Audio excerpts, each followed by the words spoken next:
23. Tudo bem? Amém. Capítulo 23, versículo 11 e o versículo 12.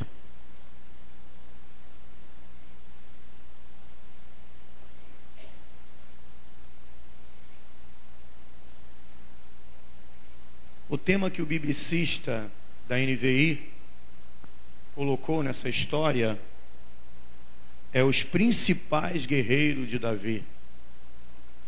O tema dessa mensagem é o cordão de 3 dobras de Davi. Repete comigo: o cordão de 3 dobras de Davi. Amém? Glória a Deus.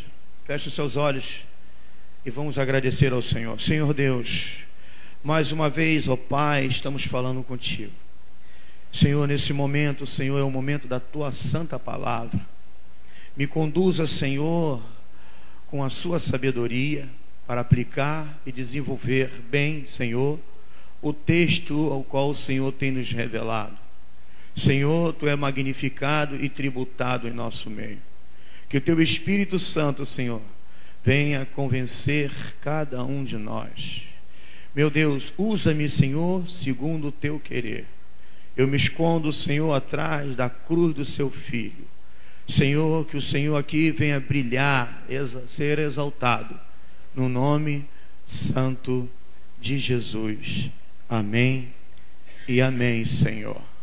Aleluia.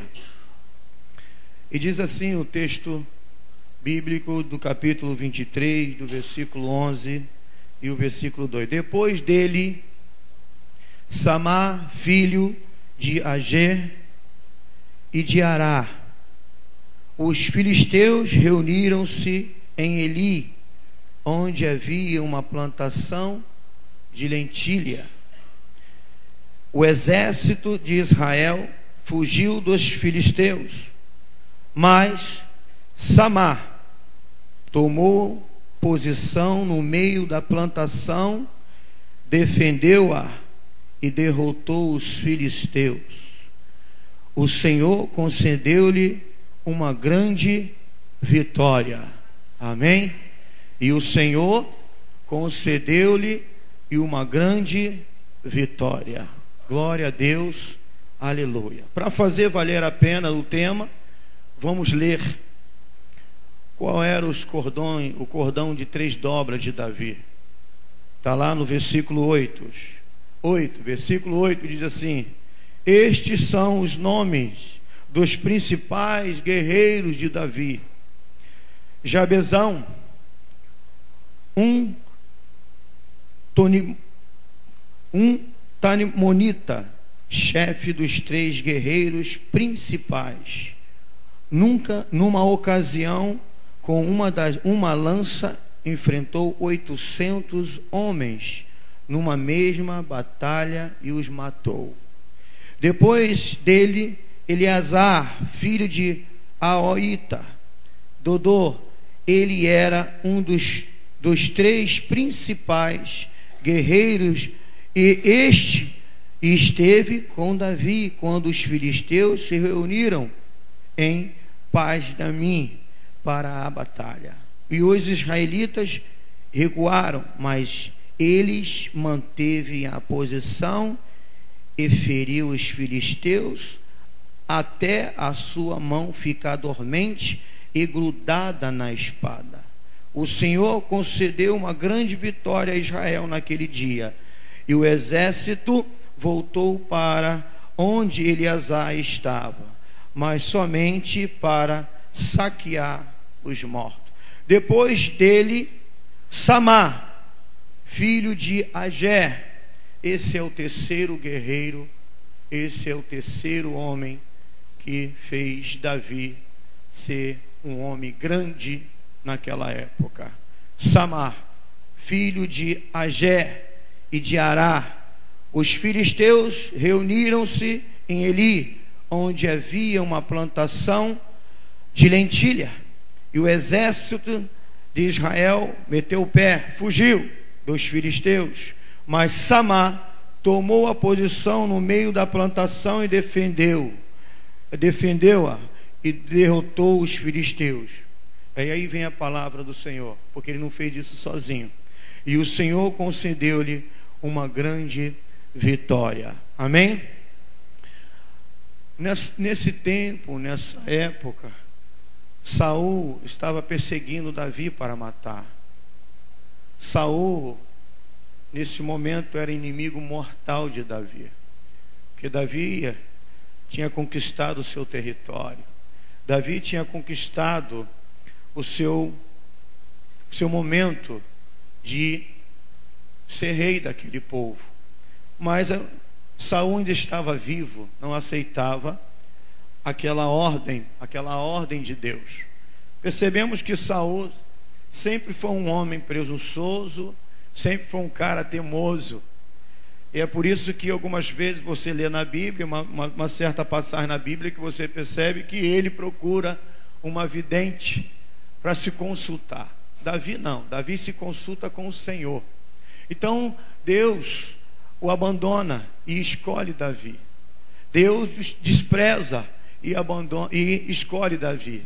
Deus despreza Esaú e recebe Jacó.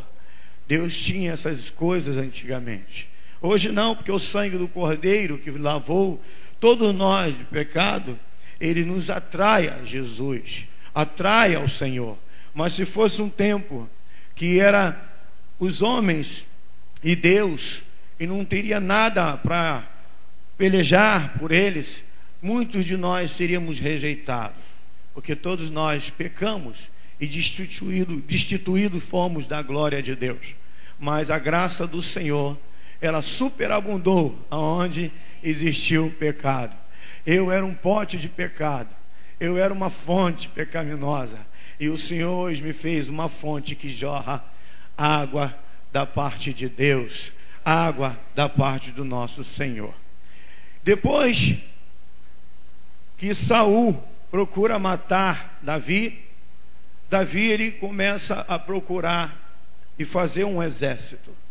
E ali ele acaba encontrando esse tipo de pessoas valentes. E eu só acredito que um homem consegue com uma lança matar 800 homens, porque está escrito aqui na Bíblia. Senão eu não ia acreditar.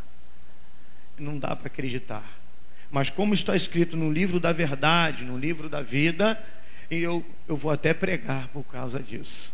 Eu vou até pregar e crendo que esse homem, Samá, ele encara um exército por causa de um campo de lentilha.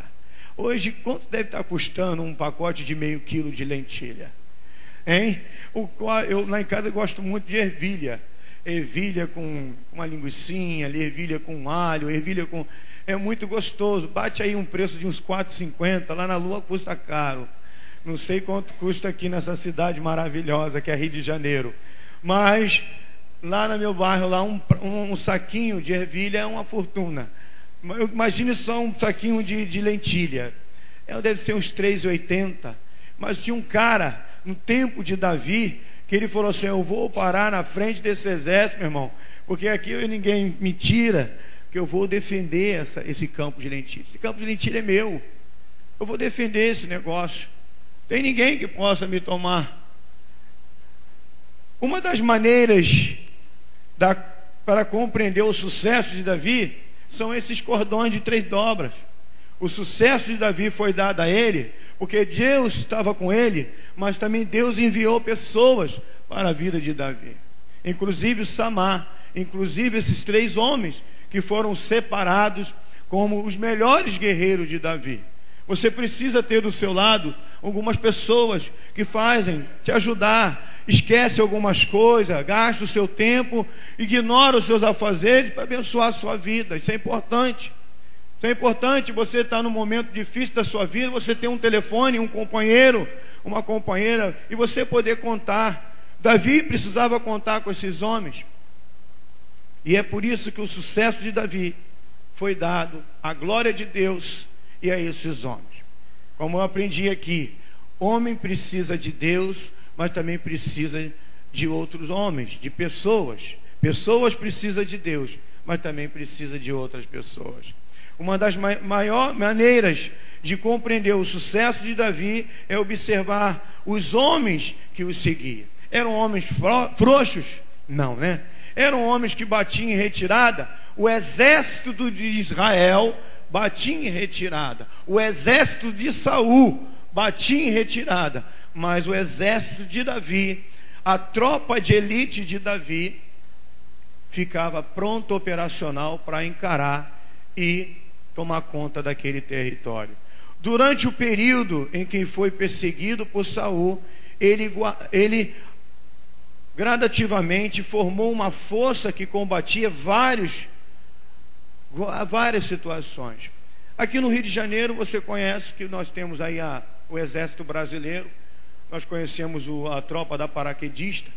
É um pessoal, tropa de elite das Forças Armadas do Exército. Quase que eu entrei, só não entrei porque eu não tinha tamanho nem corpo, não é verdade? Hoje eu tenho esse corpo aqui danoninho, mas naquela época eu era magrinho, só tinha cabeça e joelho, e eu não aguentava aquele mochilão nas costas. Lá na área de estágio, na torre, quando o homem falou assim: quando tu bater no chão, meu filho, teu joelho vai esfacelar, porque tu é muito magrinho. Eu vou poupar esse acidente e vou poupar o que o exército não te dê aí uma indenização. Está em excesso de contingente, cabeção.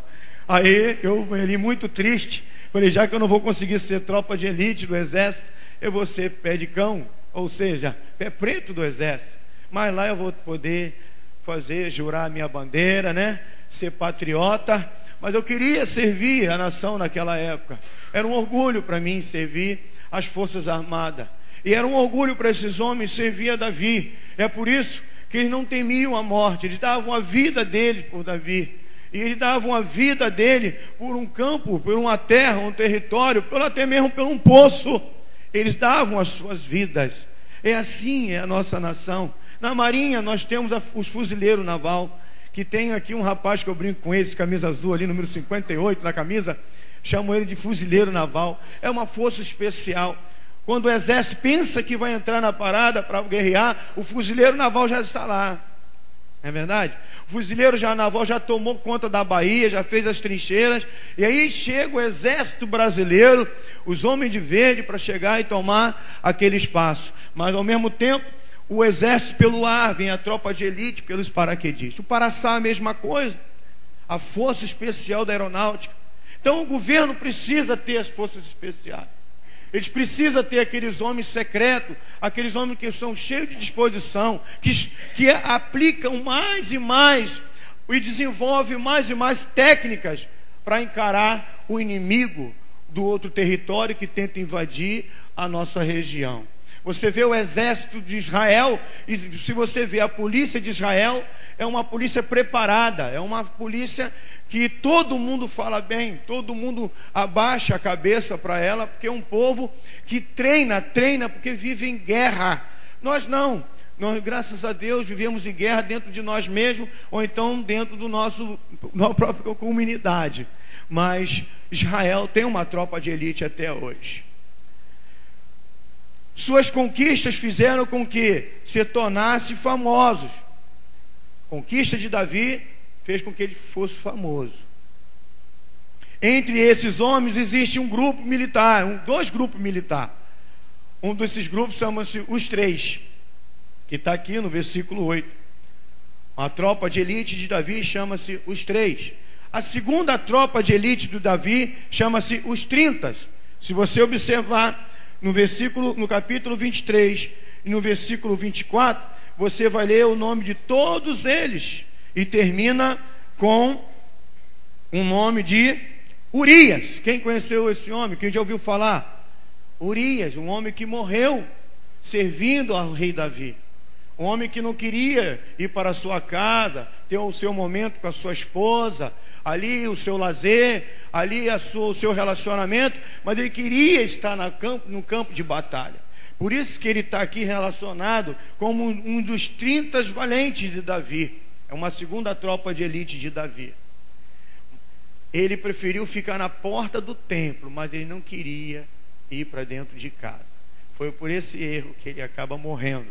Ele teria que ir lá coabitar com a sua esposa, Betseba, para que o esquema de Davi desse certo. Mas não deu, ele preferiu morrer pela pátria e ele deu a sua vida.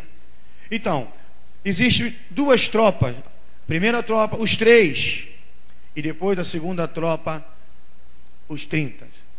Quais as tropas que você serve? Você faz parte do cordão de 3 dobras? Porque nós precisamos de pessoas assim.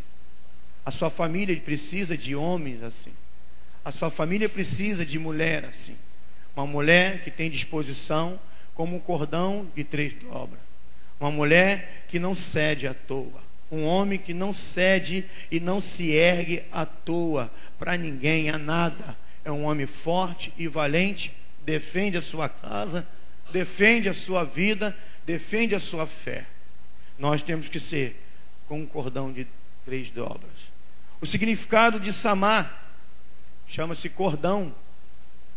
E com um cordão, como estou aplicando aqui agora, ele bem estruturado, fica difícil para o inimigo rebentar.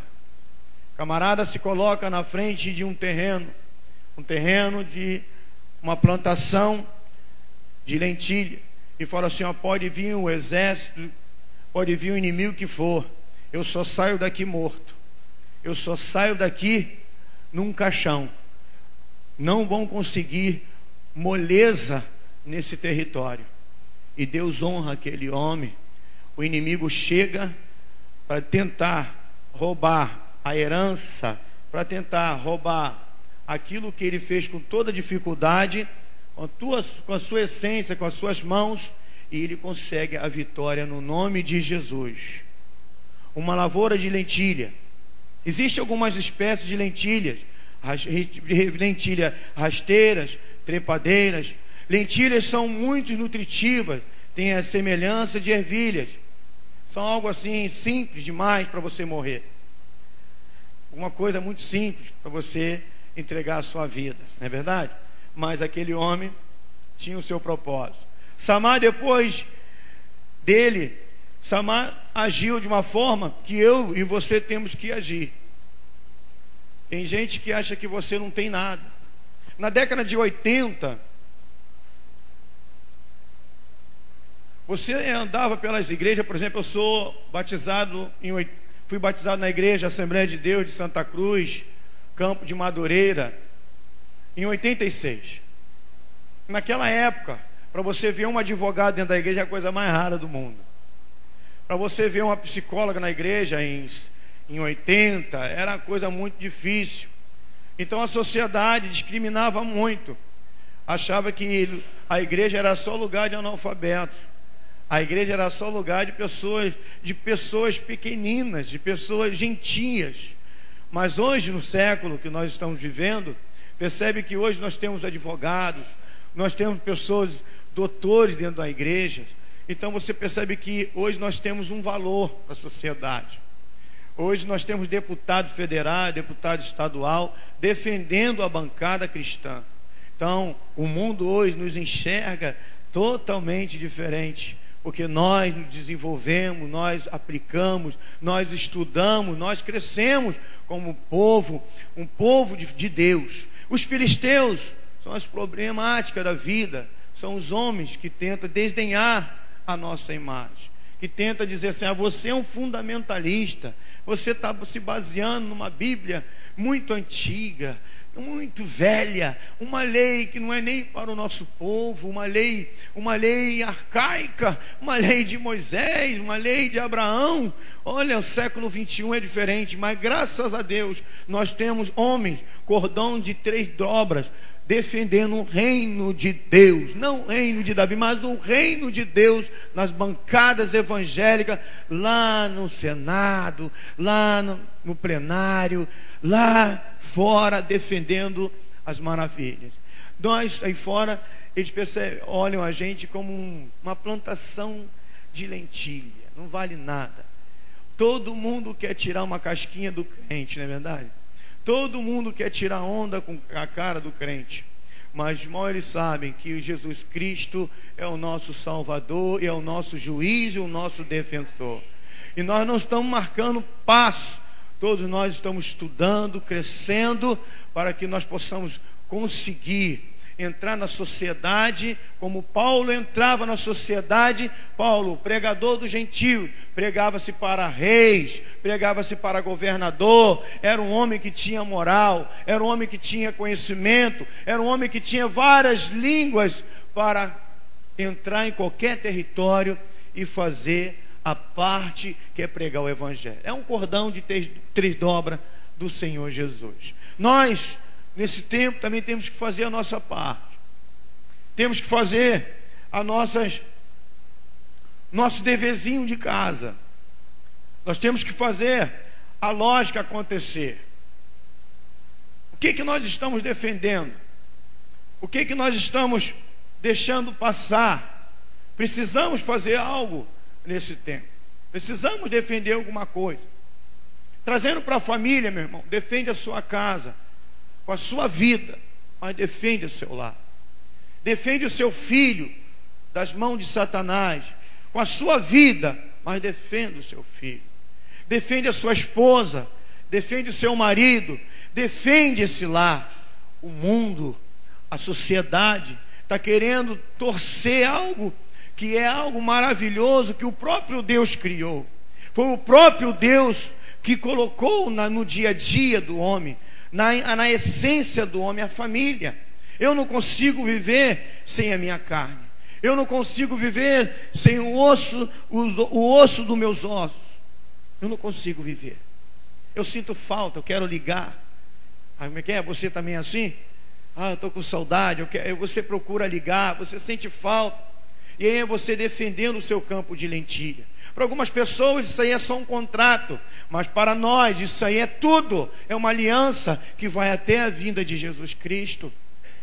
Para a sociedade modernista, consumista, imediatista, isso aí é apenas um contrato que passa, ou então um contrato que é para tirar uma onda. Hoje eu estou casada com fulano de tal, a estrela tal, mas é só para acrescentar alguma coisa no meu currículo.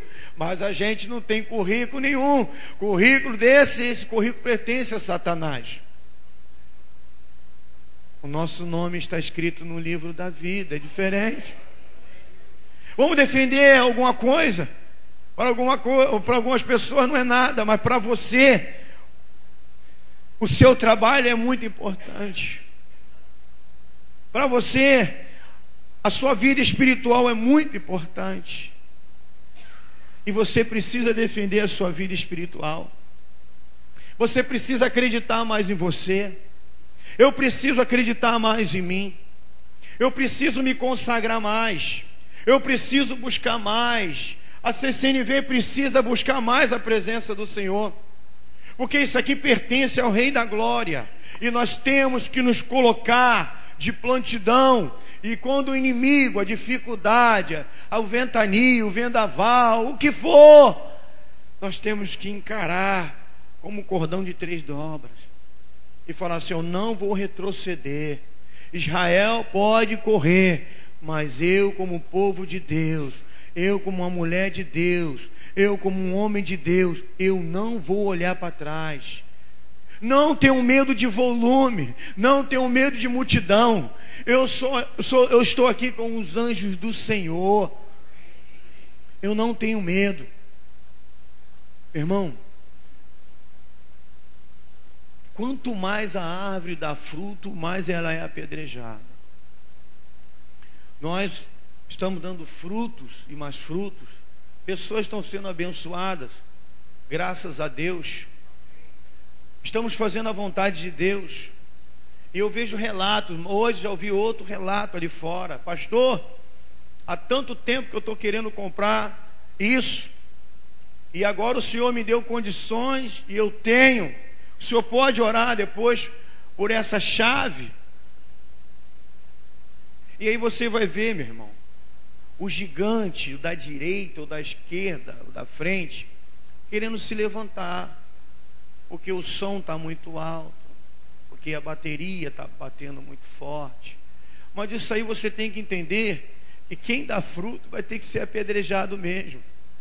Quem foi que disse que seria fácil? Quem foi que disse Se você aceitasse Jesus como seu Salvador, Ele ia te dar uma rede especial para você ficar sentado debaixo daquela mangueira. Não, Ele mandou você ir por todo mundo e pregar o Evangelho a toda criatura. E quem vai por todo mundo recebe calúnia. Quem vai por todo mundo é apedrejado. Quem vai por todo mundo recebe falsas calúnias. Quem vai por todo mundo é desdenhado. Você precisa defender o seu campo de lentilha. O que você está precisando defender nessa noite?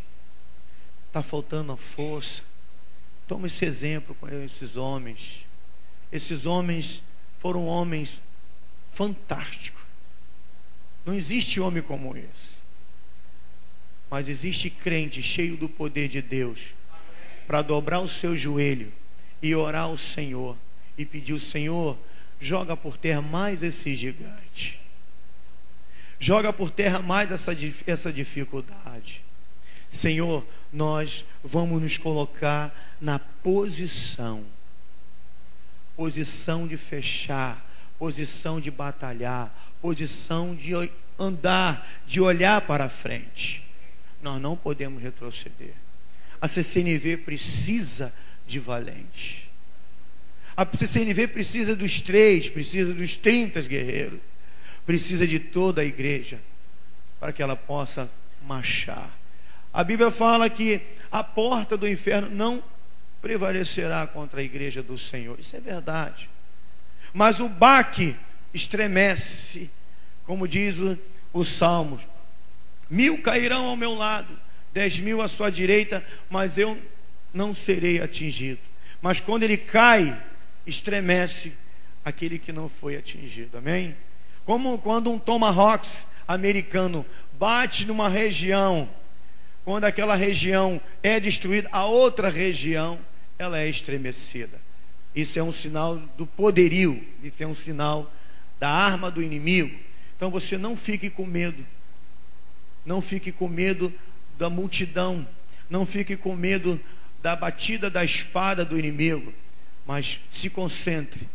Fique firme, porque o Senhor está contigo e a sua vara e o seu cajado é aquele que nos consola. Amém? Há coisas que para outro não tem valor, mas para nós temos um grande valor. Por exemplo, você vir à igreja domingo de manhã e domingo à noite, para umas pessoas aí na rua não tem valor nenhum. Vão te chamar de fanático, vão te chamar de fundamentalista, ou então vão dizer que você está dando dinheiro para o pastor. É isso? A calúnia aí fora é essa. Mas para eles isso não tem valor nenhum. Mas esse é o campo de lentilha da sua vida. É isso que faz você congregar, é isso que vai fazer você morar no céu, é congregar, é o relacionamento com o seu irmão. Mas para você estar aqui quinta-feira, domingo de manhã e domingo à noite, isso tem grande valor, amém? Isso tem um enorme valor.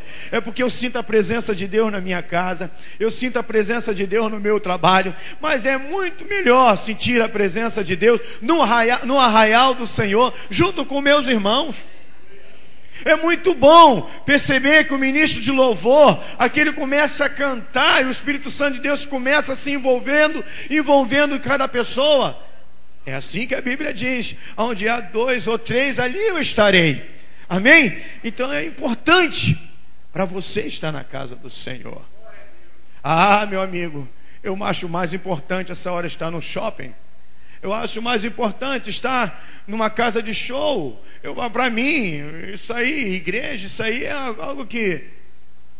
Mas para nós que somos povo de Deus, cordão de 3 dobras do Rei da Glória, estar na casa do Senhor é a nossa viver. Estar na casa do Senhor é o nosso respirar. Estar na casa do Senhor é as nossas vistas, que sem ela nós não podemos fazer nada.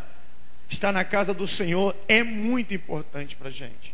Congregar é tudo para mim. Congregar é tudo para você. Os filisteus, para o povo de Deus daquela época, trazia muito sofrimento. E hoje simboliza os inimigos e as dificuldades. Todos nós passamos por dificuldade, não é verdade? Eu, por exemplo, estou com a minha garganta aqui pegando fogo, não estou aguentando nem falar. Botei um remédio no nariz, parece que eu estou doidão. Sabe como é que é esse negócio de rinite? A gente bota um remédio, a gente não lê direito, pronto, a gente fica meio aqui apagado. Só Jesus. A dificuldade vem, e aquele que não tem dificuldade é aquele que já está no túmulo. Aquele não morreu, não tem mais dificuldade aqui terrena, na visão terrena. Mas você que vai casar, você que está se preparando para casar, você que está se preparando para amanhã, amanhã tem um gigante, tem uma conta para pagar, você vai ter problemas. E você precisa seguir o exemplo de homens de Deus da Bíblia, se posicionar, não ficar dentro do seu quarto e falar: olha, problema, eu vou tomar um Rivotril, eu vou tomar um Diazepam e aí eu vou dormir, o problema vai para... Não passa, ele fica só esperando você levantar, ele fica só esperando você ficar de pé. E você já acordou? Você já acordou, pastor? Olha, me apresento para você o gigante tal, o gigante da conta, o gigante do cartão estourado, o gigante... E aí? Esses são os nossos filisteus. Eles vão chegar até a nossa tenda. Agora, como está a nossa disposição na palavra? Como está a nossa disposição na oração, no jejum? Como está a nossa disposição a ouvir a palavra de Deus? Como está a tua fé? Como está a sua fé? Porque sem fé é impossível você enfrentar. Sem oração é impossível você estar de pé, é impossível. Sem oração você cai. É por isso que tem muito desviado nesse Brasil varonil. Se hoje abrir uma igreja lá em Nova Iguaçu, a igreja dos desviados de Nova Iguaçu, meu irmão, dá mais de 1 milhão de pessoas.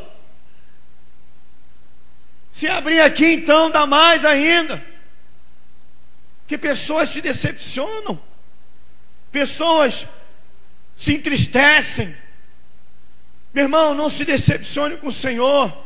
O homem você vai se decepcionar, mas Deus nunca vai te decepcionar. Eu não sei se eu posso fazer isso, mas a minha maior vontade de fazer é tirar igreja de relacionamento, botar lá igreja que tem problema, porque toda igreja tem problema, meu irmão. Dá vontade de fazer isso.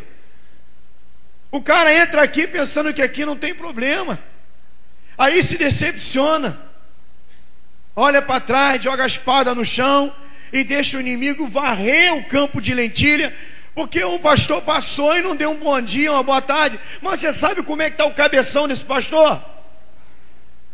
Você sabe como é que está esse diácono, coitado? Você sabe como é que está essa sua irmã aí? E ela veio pela misericórdia para a casa do Senhor, está ali toda atarefada, pensando o que vai dar para comer o seu filho amanhã, e você quer o bom dia dela. Dê o bom dia primeiro, poxa. Ué, dê o bom dia primeiro para a pessoa, se está bem. É melhor do que você falar assim: pô, passou perto de mim, nem falou nada, agora virou pastor presidente, agora mudou. Fala sério, rapaz, não mudei não. Opa, não muda não. A minha maior vontade é essa, igreja de relacionamento. Qual é a igreja que tem? Toda igreja tem relacionamento, mas toda igreja tem problema. Toda igreja vai ter problema. E eu aprendi com um homem de Deus, que foi o nosso líder aqui um bom tempo, que a igreja aqui não tem problema. Quando eu entrar ou você entrar, ela passa a ser uma igreja errada. Porque eu tenho erros e acertos. Você também. Você tem os seus acertos, mas você tem os seus erros. Agora você tem que guardar isso aqui. Você tem que se conscientizar que você fundou esse lugar. Esse é o teu campo de lentilha. Não deixa o filisteu da fofoca abater você, poxa. Não deixa a má interpretação de uma frase fazer com que você bate em retirada da sua igreja, rapaz. Eu vou contar um segredo para você. Teve um tempo que eu comecei a rodar as terras de Nova Iguaçu para achar uma igreja para eu congregar. Meu irmão, eu falei, eu vou ficar na CCNV mesmo. Eu vou ficar lá mesmo, porque não tem igreja certinha, meu irmão. Não tem igreja correta aí. Correta não tem igreja ali que você acha que não tem fofoca. Tudo tem. Vai ter o joio, vai ter o trigo, vai ter. Mas o que você precisa é idealizar o seguinte: é o meu campo de lentilha, eu vou ficar e acabou. E Jesus é o meu escudo, eu estou com Ele. Ele é o meu rei. Aqueles homens morreriam por Davi. E tem outros feitos, outros e mais outros feitos. Tem um momento que Davi, ele resolve beber a água de Belém. Eu quero beber a água da fonte de Belém. Olha só que chique. Belém, uma terra importante para um judeu. E ele pega um dos seus melhores homens, Carlão, e fala: vai lá e entra e põe a água da fonte de Belém. Só que aquilo está tomado de inimigo, meu irmão. Só que aquilo ali está tomado de espadas inimigas. E aqueles valentes de Davi, aqueles homens, tropa de elite, eles entram sem deixar perceber que eles entraram. E pegam aquela água da fonte e levam até o rei Davi. Meu irmão, entra no covil de Satanás e pega aquela água e traga para Jesus purificá-los no nome dele. Tantas pessoas precisando ser salvas em Cristo Jesus, e a igreja do século 21 acomodada, parada. Bom almoço, comi com a minha família, vou tirar o meu soninho. E tantas almas morrendo aí fora. Nova Iguaçu, cada botequim deve ter uns 30 homens bebendo cachaça. E a gente parado. E os homens foram lá em Belém, pegaram a água, entregaram a Davi. Amor ao rei, dedicação ao rei, paixão pelaquele rei. Eles acreditavam naquele rei. Ele tinha uma causa a defender na vida daquele rei. Nós temos essa causa por Jesus. Como está o seu evangelismo pessoal? Como está a sua postura aí fora? Como está a minha postura, em primeiro lugar? Diz a Escritura Sagrada que quando aqueles homens, Beto, chegaram com aquela água, Davi falou assim: eu não sou digno de beber essa água, porque essa água aqui poderia ter custado o sangue dos meus melhores valentes. E ele oferece aquela água para o Senhor, oferece o seu sacrifício ao Senhor, oferece a sua adoração ao Senhor, oferece o seu amor ao Senhor. Da onde você está bebendo a água? Bebe água aqui na sua igreja. Bebe água dessa fonte. Defende esse lugar. Se alguém aí fora, a 600 metros, 1 quilômetro, ou de outro estado, falar mal da sua igreja, defenda a sua igreja. Porque se você compartilhar com aquele mal, eu não sei nem o que você está fazendo aqui. Você tinha que dar uma bronca nessa pessoa. Defende o seu campo de lentilha, com espada se possível. Olha, não fale assim da minha igreja, não fale assim do Antônio, não fale assim do Gilmar. Defende esses homens de Deus. Estão vivendo o momento deles, mas foi homem que abençoaram a sua vida e a minha vida.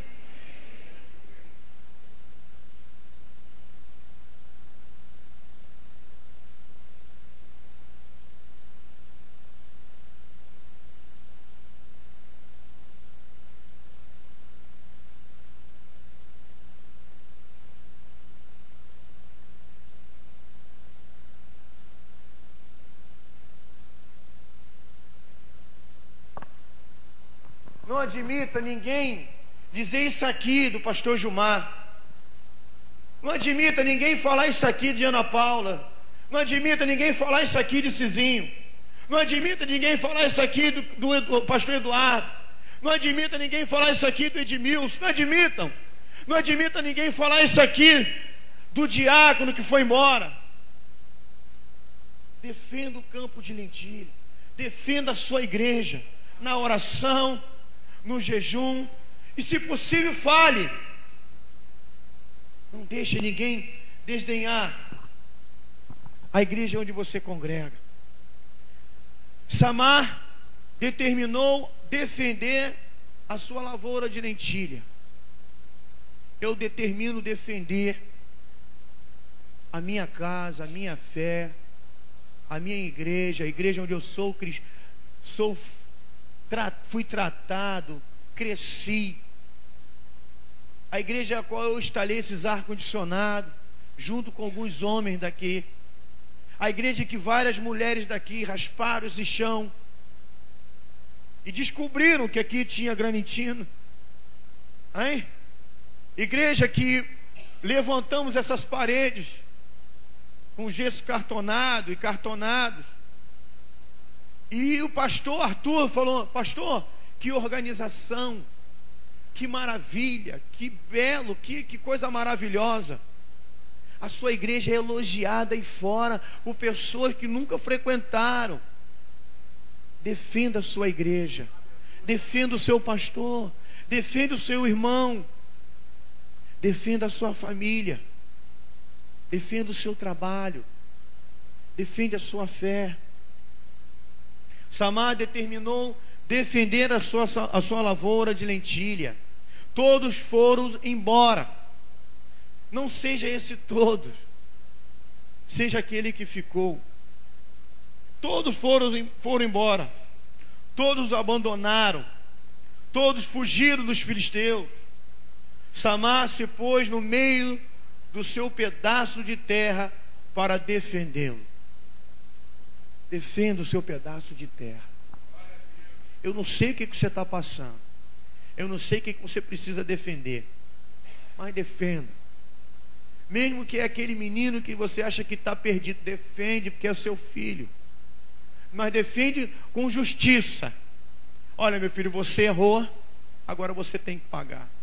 Meu filho, você está nessa situação, mas agora Jeová vai te tratar.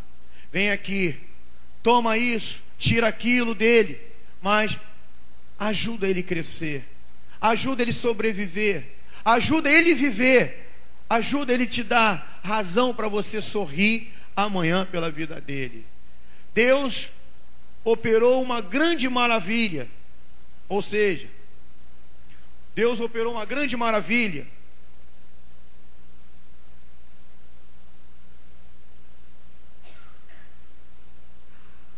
E Deus deu um grande livramento. Deus opera quando há fé. Amém?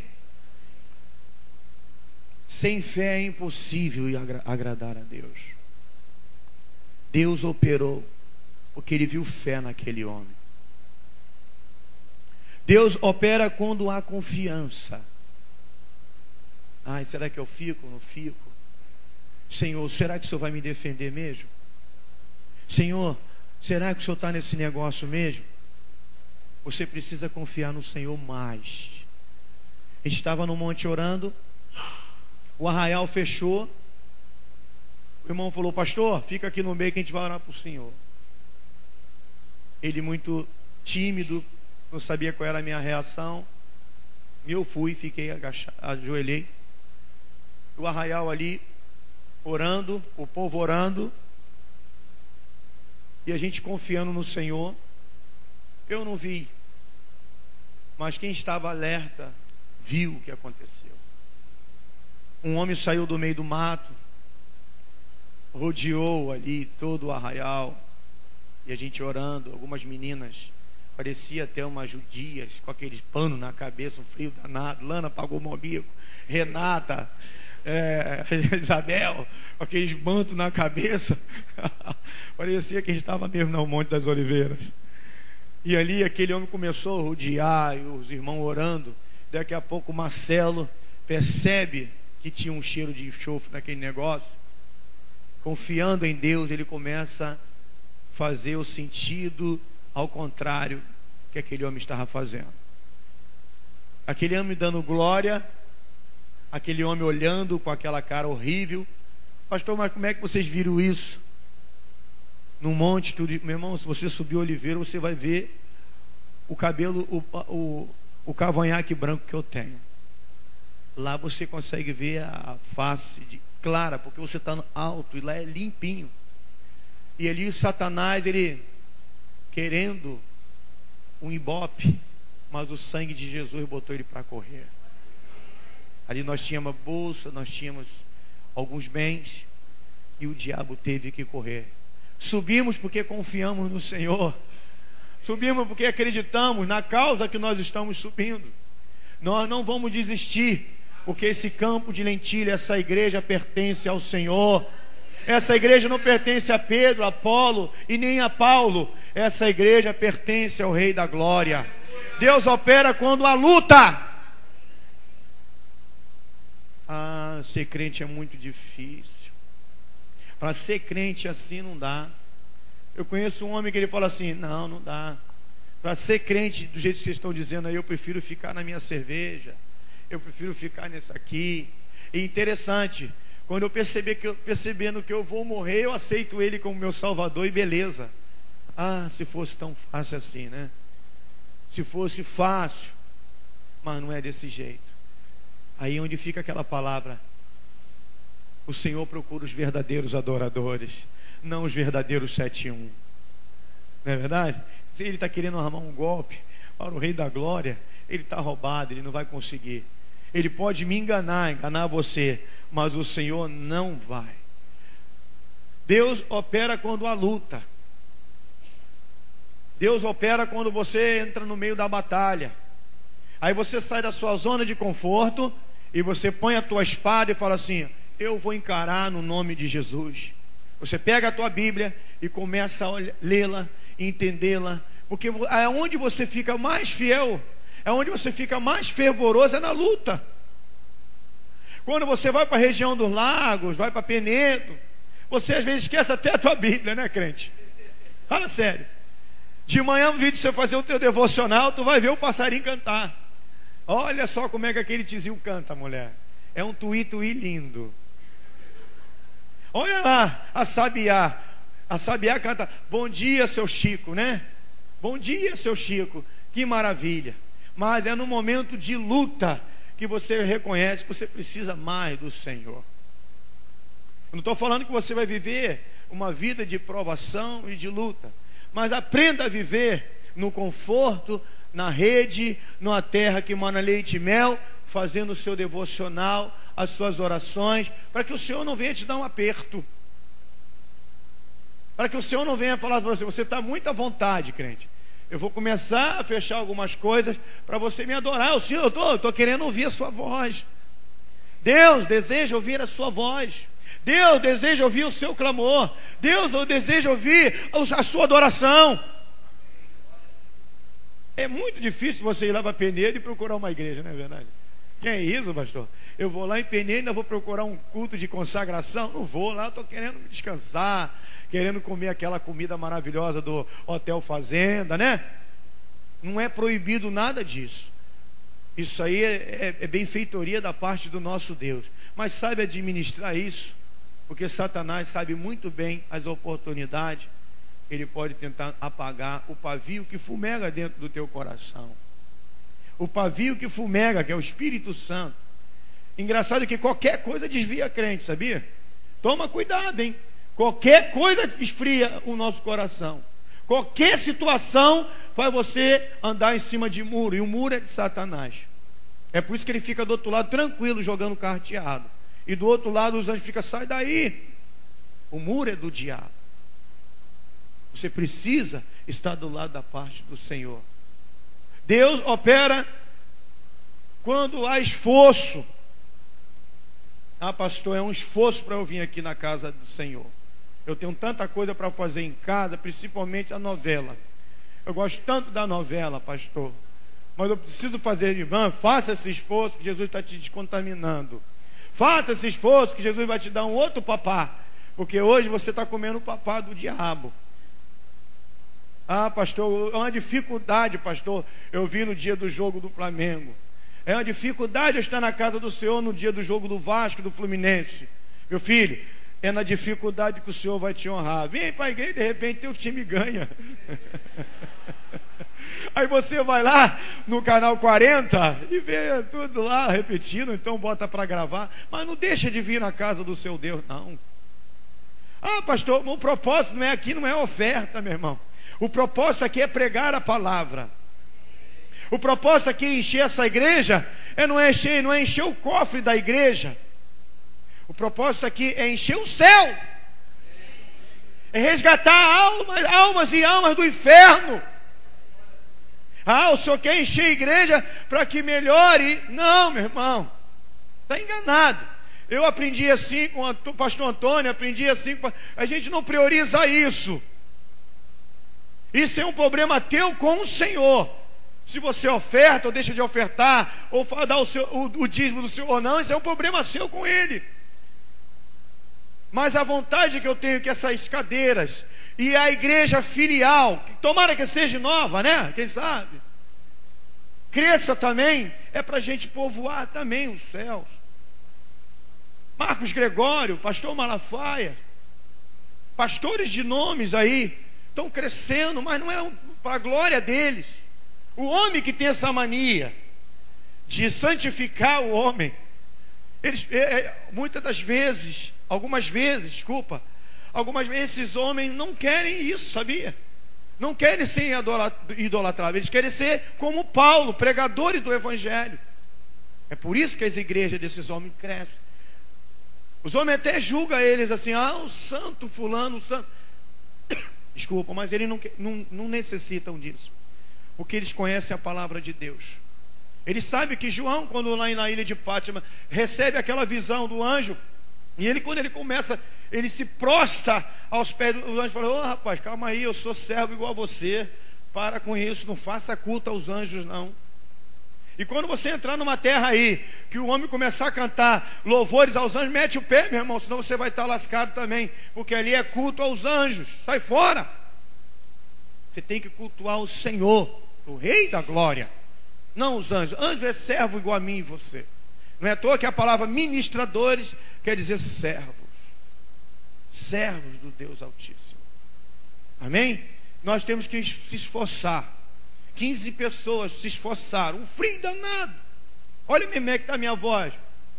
Pagamos um preço, não foi, Isabel? Isabel parecia uma mulher das Arábias, coitadinha, com aquele manto nas costas.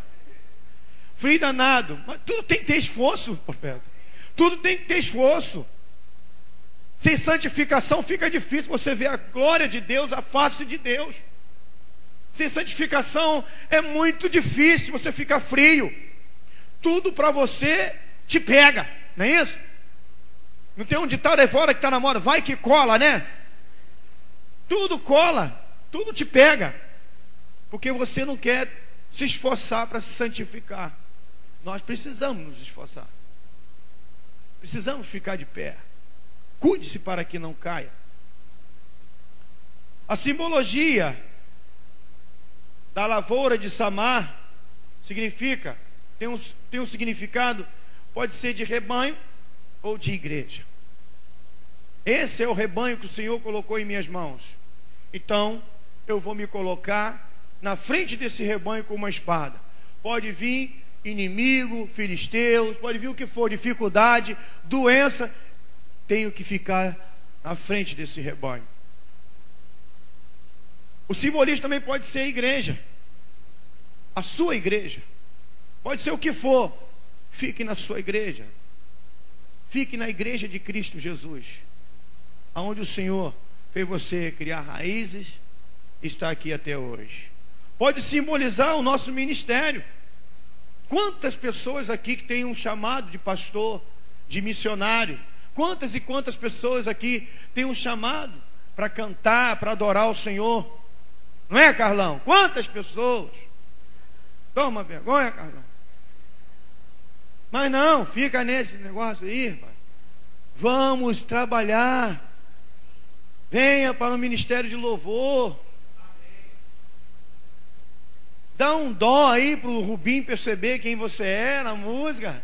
Babababá, bababá. O Rubim vai se encantar com o seu dó, meu filho. Ah, pastor, eu preciso trabalhar em alguma coisa, irmã. A esposa do irmão Beto está precisando de pessoa para entregar as fichas dos visitantes. Ué, você não quer trabalhar? Tem vaga, meu filho. Poucos são os trabalhadores. O diácono Jair está precisando de homens comprometidos. A palavra é comprometidos com a obra do Senhor. Qualquer evento tem que ter um diácono aqui para abrir e fechar a porta. É diácono mesmo. É obreiro da casa de Deus, é mordomo da casa do Senhor. Aqui tem vaga para todos. Nós temos muita coisa aqui para oferecer ao público e ao povo. Pode simbolizar um ministério, dons espirituais. Marcelo desceu aqui dando uma rajada de línguas estranhas. Você entendeu? Nem eu. Mas é coisa com Deus e ele, meu irmão. De vez em quando, se eu der uma rajada aqui, é problema meu com o Senhor. Nós somos uma igreja pentecostal. Uma igreja que acredita, crê nos dons espirituais, nos frutos do Espírito Santo. Agora é comigo e Deus, com ele e Deus. Você precisa defender isso. Você precisa conhecer isso e buscar a isso. Dons ministeriais. Pode também simbolizar a família, o lar, o casamento. Pode simbolizar os dons e funções na igreja. Defende a sua função na igreja. Não pisando no próximo não, tá? Não, isso aqui é minha cadeira. Não senta aí não, irmão. Não, eu que tenho que ligar o abajur da igreja. Ninguém pode ligar esse abajur. Só eu que posso. E demorei, ó. E acabou a luz. Não, só eu que posso operar o som lá. Meu irmão, o som é perigoso. Tem que ter gente qualificada mesmo. Tem que ter pessoas qualificadas ali, porque senão fica um tal de uma pita-pita aqui, está amarrado em nome de Jesus. Ninguém trabalha. Mas olha só, defende onde o pastor te colocou, porque se ele te colocou foi porque o Senhor te mandou. Mandou a você estar nesse lugar. Sem pisar no teu amigo, sem pisar na sua amiga. Amém? Pode simbolizar os dons e funções na igreja, pode simbolizar a sua fé e também a sua salvação, tá bom? Como é que você está defendendo a sua salvação? A nossa salvação, meu irmão, tem que ser defendida toda hora e todo momento. Você precisa correr atrás disso. Você precisa estar na prontidão. Você precisa ficar na torre da vigilância. Porque tem um cara aí fora, ou um cabeça rachada, ou o que você quiser falar, ele está doidinho para te arrancar da igreja. Primeiro ele te arranca você daqui, dizendo que aqui você ouviu uma coisa e te magoou. E depois tu bate lá fora, não tem nenhuma igreja nenhuma que presta para a pessoa, e aí acaba ficando num Faustão. Amém? Verdade. Televisão pega, hein? Cuidado com TV, hein, galera? Televisão, não brinca com ela não. 4 causas que o crente precisa defender. O crente precisa defender a sua fé. O crente precisa defender a sua fé. O crente precisa defender a sua fé da sua carne. Já viu o crente carnudo? Mas nós somos carne. Precisa defender da sua carne. Ou carnezinha danada, né? Ai, que vontade que eu tinha de ficar em casa, deitadinho, né? Ou vendo a Claro TV, que maravilha. Comendo pipoca e guaraná com a dona Renata. Olha só, defende a sua fé, fala para a sua carne, você levanta agora, preguiçosa, e vamos adorar o Senhor. Você precisa defender a sua fé com o mundo. Cuidado com o mundo. O mundo tenta sufocar a sua fé. Ele tenta confundir a sua cabeça. defende a sua fé, seja um apologético, seja um cara que defende a leitura da Bíblia, seja uma pessoa que defende a sua fé em Deus. E o diabo, você precisa se defender. Como o pastor Arthur falou, o diabo não tem nada de bobo. O diabo é doutorado, pós-graduado, conhece a Bíblia de capa a capa. Ele é um cara que viveu e existiu nos princípios de todas as coisas. Viu Abraão, viu Noé, viu todos esses camaradas, tentou todos eles. Olha só, não vai tentar você, não vai tentar a mim, mas tem uma coisa: ele pode somente te induzir de longe, porque ao seu redor está o Espírito Santo de Deus te cercando. Cuidado para não abrir uma brecha, que ele entre em qualquer brecha, ele entra em qualquer palavra que você libera. Ele entra porque ele é sagaz, ele é velho, ele é um espírito antigo, ele conhece muito, ele foi criado, ele tem um poder. Algumas coisas foram limitadas a ele, mas ele ainda continua com poder. Eu preguei na Batista, eu falei para ele, nesses últimos dias parece que o diabo, o capetão, falou assim: olha, o diabo fraquinho da década de 60, vão todos eles presos, prende tudo. Agora só salta os fera, meu irmão. O meu irmão, como tem no Brasil capeta para matar pai e mãe, capeta para matar filho, capeta para espancar mulher, capeta para tudo quanto é jeito. Parece que o diabo liberou as cadeias, os piores demônios, para atazanar esse final dos tempos, porque ele sabe que Jesus está voltando. Então ele cria muitos artifícios. Tu quer ver um negócio que eu fico para morrer?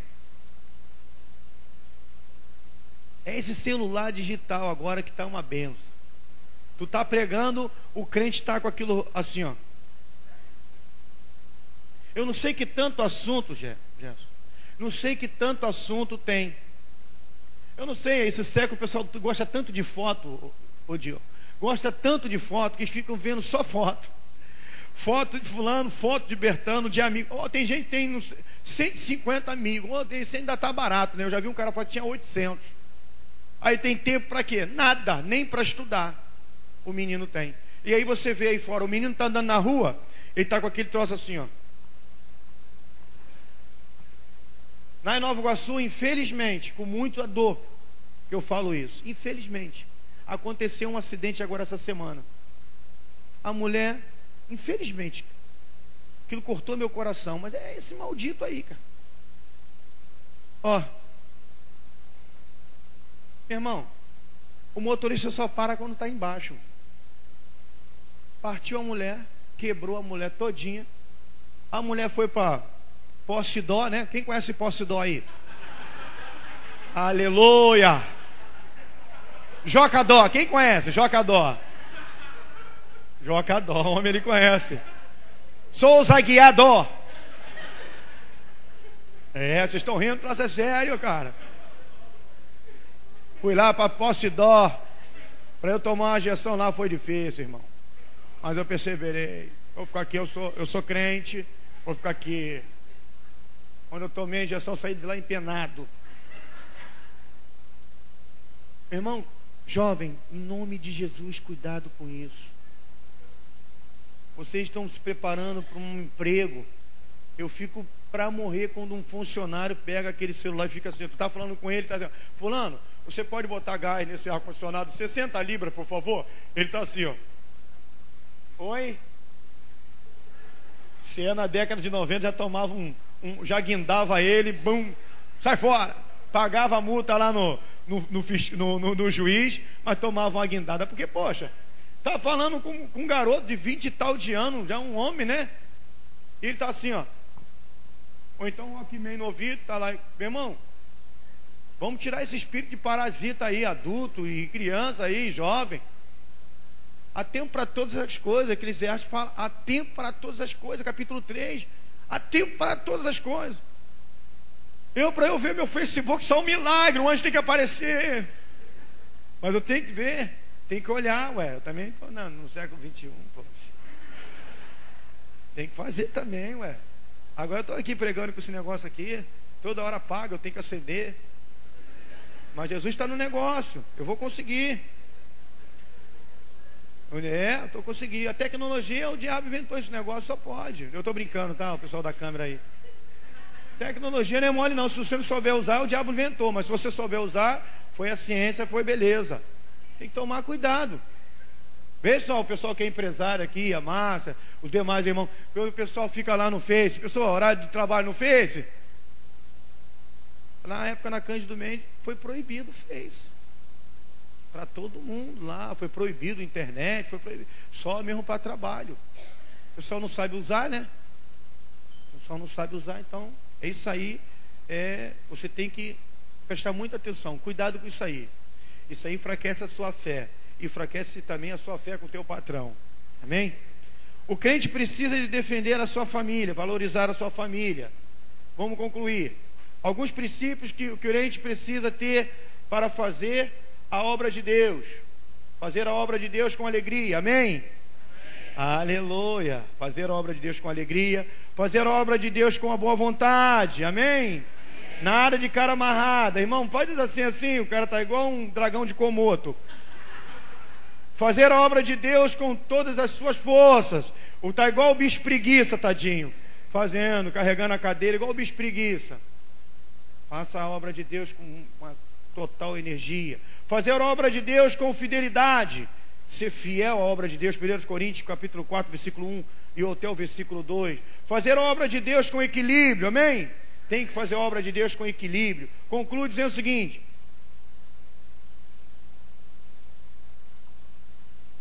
defenda o seu campo de lentilha. Vamos ficar de pé. Defenda o seu campo de lentilha.